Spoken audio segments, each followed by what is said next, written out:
നെയ്യാറ്റിൻകര ഗോപന്റെ മൃതദേഹം സംസ്കരിക്കാൻ ഉപയോഗിച്ചത് 2000 കിലോ ഭസ്മവും 250 കിലോ പച്ചക്കർപ്പൂരവും. മുൻപത്തേതിലും ഇരട്ടി വലുപ്പത്തിലുള്ള ഋഷിപീഠം എന്ന പേരിൽ കല്ലറ നിർമ്മിച്ച അതിലാണ് മൃതദേഹം സംസ്കരിച്ചത്.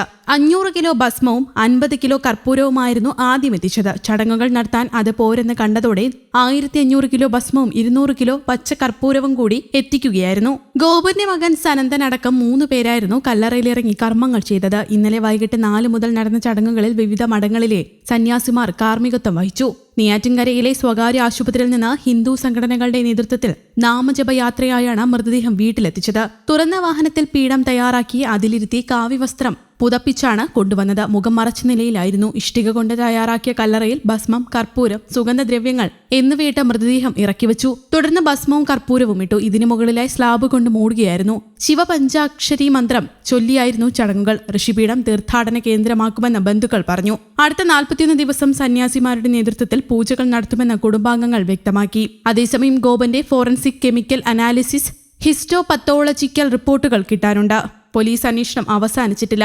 ഇന്നലെ പൊളിച്ച കല്ലറയ്ക്ക് പകരം പുതിയ കല്ലറ തീർത്തായിരുന്നു ചടങ്ങുകൾ. സന്യാസിമാരുടെ സാന്നിധ്യത്തിൽ നടത്തിയ ചടങ്ങിൽ ഗോപന്റെ 2 മക്കളും പങ്കെടുത്തു. നെയ്യാറ്റിൻകരയിലെ സ്വകാര്യ ആശുപത്രിയിൽ നിന്ന് പദയാത്രയായാണ് മൃതദേഹം വീട്ടിലേക്ക് കൊണ്ടുവന്നത്. അതിനിടെ സമാധി വിവാദമായപ്പോൾ ഒരു വിഭാഗത്തിനെതിരെ നടത്തിയ പരാമർശത്തിൽ ഗോപന്റെ മകൻ സനന്ദൻ മാപ്പ് ചോദിച്ചു.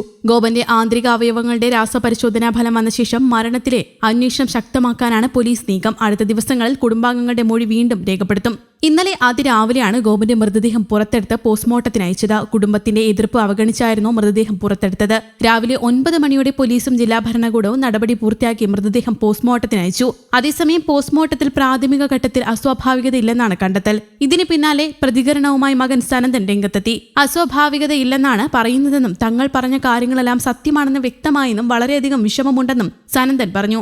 ആന്തരിക അവയവ പരിശോധനാ ഫലങ്ങൾ കൂടി വന്നാലേ മരണകാരണം വ്യക്തമാകുകയുള്ളൂ എന്നാണ് പറയുന്നത്. അത് വന്നാൽ പേടിക്കാനില്ല. അച്ഛൻ മഹാസമാധിയായതാണ്. ഇതിന് തടസ്സം നിന്നവർക്കെതിരെ നിയമ നടപടി എടുക്കണമെന്നും മകൻ പറഞ്ഞു.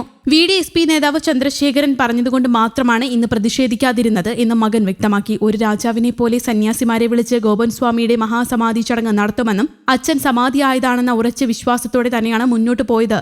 സംഭവിച്ച കാര്യങ്ങളിൽ വളരെ വിഷമമുണ്ടെന്നും മകൻ സനന്ദൻ പറഞ്ഞു. അതേസമയം ദുരൂഹത നീങ്ങാൻ 3 റിപ്പോർട്ടുകൾ കൂടി ഇനി കിട്ടേണ്ടതുണ്ടെന്നും പോലീസ് നടപടി നിയമാനുസൃതമായിരുന്നുവെന്നും നെയ്യാറ്റിൻകര CI പറഞ്ഞു. മകന്റേതടക്കം ഇനിയും മൊഴികൾ രേഖപ്പെടുത്തും. 3 റിപ്പോർട്ടുകൾ ഇനിയും കിട്ടേണ്ടതുണ്ട്. ഫോറൻസിക് കെമിക്കൽ അനാലിസിസ്, ഹിസ്റ്റോപത്തോളജിക്കൽ റിപ്പോർട്ടുകളാണ് കിട്ടാനുള്ളത്.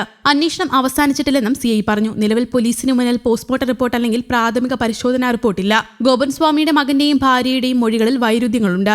ഈ സാഹചര്യത്തിലാണ് സമാധി തുറന്ന് പരിശോധിക്കാൻ തീരുമാനമെടുത്തത്. പോലീസ് നടപടിയെല്ലാം നിയമാനുസൃതമായിരുന്നുവെന്നും കുടുംബത്തെ പോലീസ് വേട്ടയാടിയിട്ടില്ലെന്നും CI പറഞ്ഞു.